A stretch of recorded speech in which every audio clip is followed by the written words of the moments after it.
ભરૂચના નર્મદાનગર ખાતે આવેલ અગ્રણી સરકારી chemical company Gujarat Narmada Valley Fertilizer and Chemical GNFCમાં કામગીરી દરમિયાન એક ગંભીર અકસ્માત સર્જાતા ખળભળાટ મચી ગયો હતો। મળતી માહિતી અનુસાર કંપનીના પ્લાન્ટમાં રૂટીન પ્રક્રિયા ચાલી રહી હતી ત્યારે અચાનક બોઇલરમાંથી અત્યંત ગરમ રાખ ઉડીને બહાર આવી હતી। આ ગરમ રાખ સીધી ત્યાં નજીકમાં જ ફરજ બજાવી રહેલ 8 જેટલા શ્રમિકો પર પડતા તેઓ ગંભીર રીતે દાઝી ગયા હતા। અકસ્માત એટલો અચાનક સર્જાયો હતો કે કામદારોને ખસવાની તક પણ મળી ન હતી, જેના કારણે કંપની પરિસરમાં થોડા સમય માટે ભારે અફરાતફરી અને દોડધામનો માહોલ જોવા મળ્યો હતો।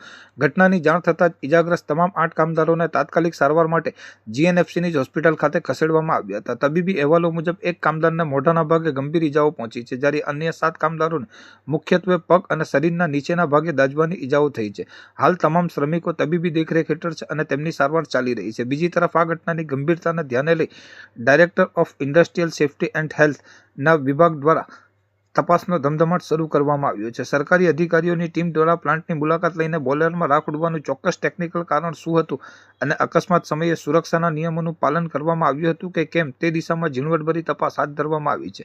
તપાસ પૂર્ણ થયા બાદ જ અકસ્માત માટે જવાબદાર પરિબળો સ્પષ્ટ થશે। આ અકસ્માતને પગલે ઔદ્યોગિક સુરક્ષા અને કામદારોની સેફ્ટી કિટના માપદંડો અંગે પણ સ્થાનિક સ્તરે અનેક ચર્ચાઓ